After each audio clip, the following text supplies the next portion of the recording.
Bill, it's great to meet you in person. Thanks again for having me out to the office in Round Rock. So, as I mentioned over the phone, I've actually been having conversations with a number of people on the Dell marketing team over the past few years, both on the brand side as well as creative services.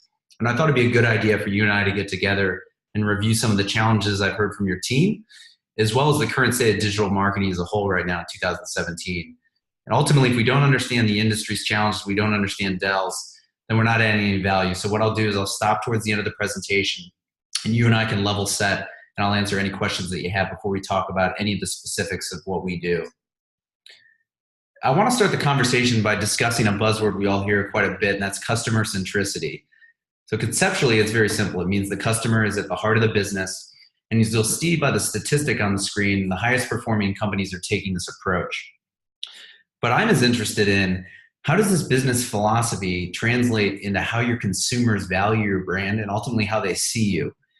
Now, I recently heard Russ Klein, and he's the CEO of the American Marketing Association, speak at an event on the state of digital marketing.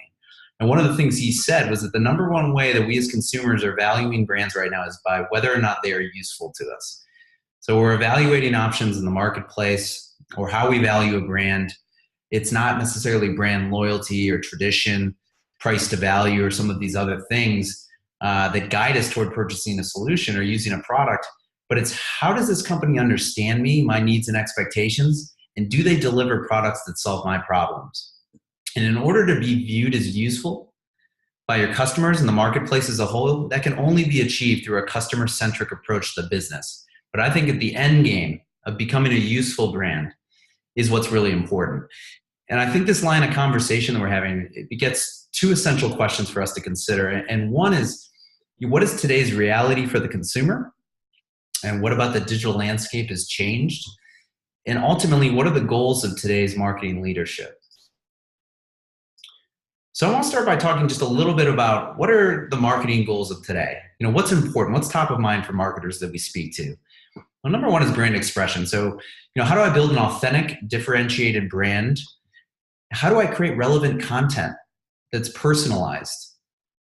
And then secondly, brand engagement. How do I engage my customers everywhere they're receiving content?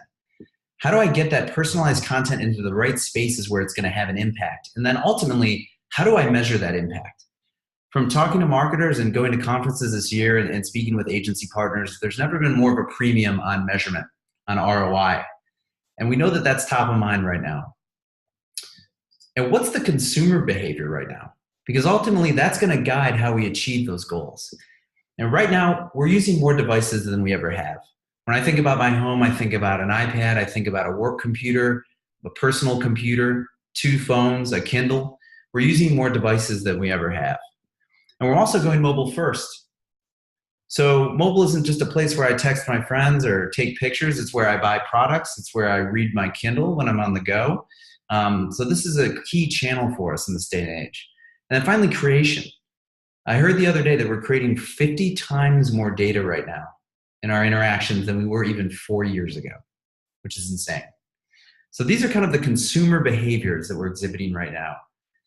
And I want to think about, before we kind of talk about kind of what the opportunities and the challenges are that this creates, I want to talk about a potential customer buying process in 2017 as an example.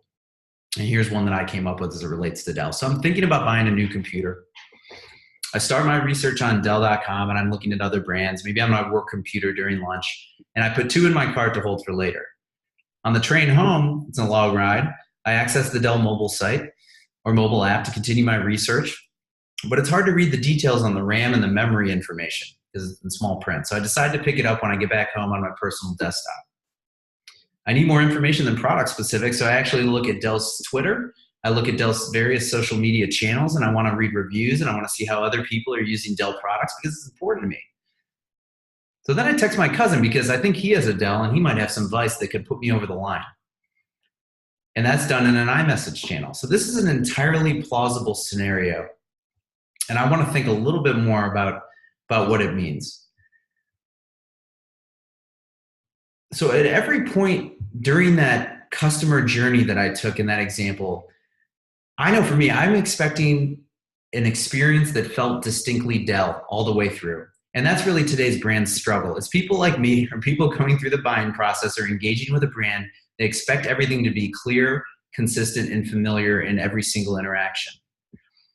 And when we talk about, misses, where are brands missing the mark? I mean, I think about times when, I don't open an email from my bank because it doesn't look quite right. And I'm worried that it's a phishing scam. There's been times when I've tried to do an e-commerce purchase from a mobile device and it wasn't mobile ready.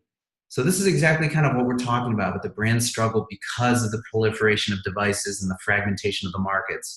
And if you're not delivering in all the channels that I'm interacting on, that we're all interacting on, you're missing a chance to make an impact.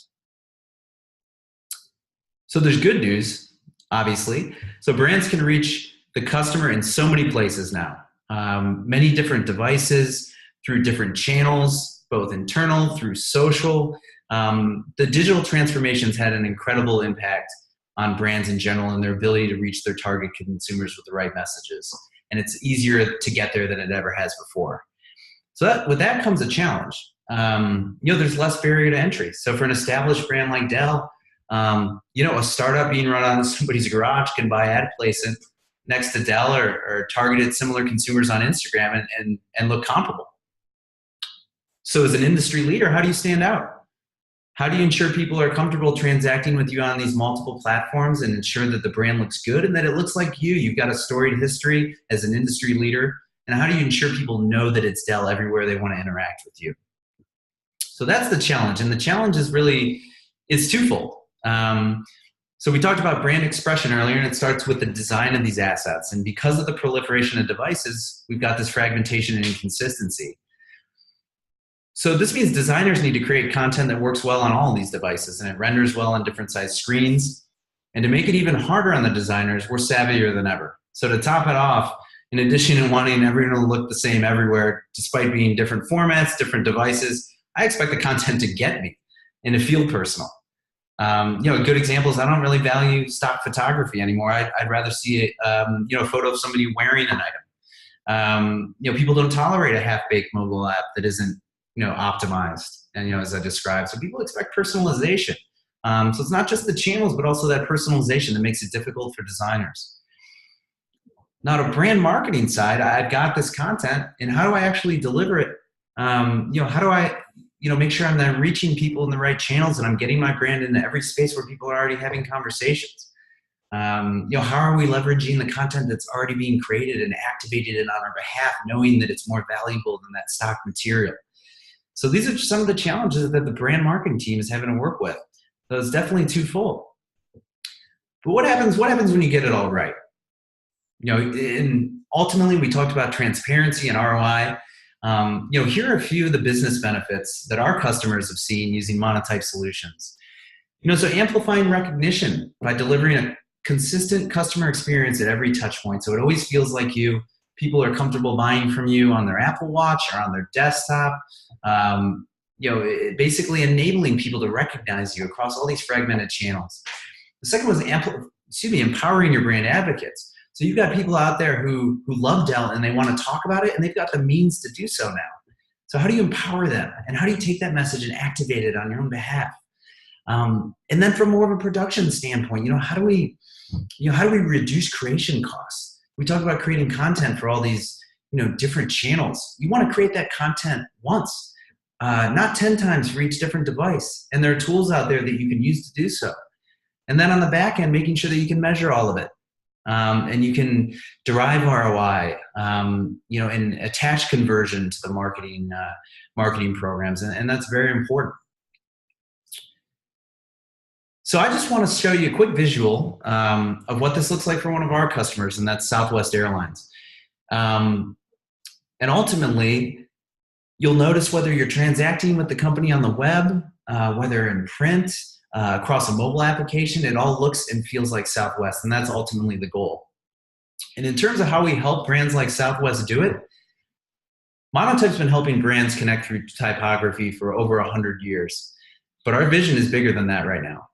And today we offer a full suite of design and marketing solutions that help brands navigate the challenges and capitalize on the opportunities of today's digital marketing landscape. And I'd like to close the me talking presentation piece of our meeting now and just have a candid chat with you about what's top of mind at an executive level, especially as your team begins planning for 2018 initiatives. Well, Bill, what's your biggest challenge you found right now in terms of personalizing Dell content and getting in front of your customers in the right place at the right time?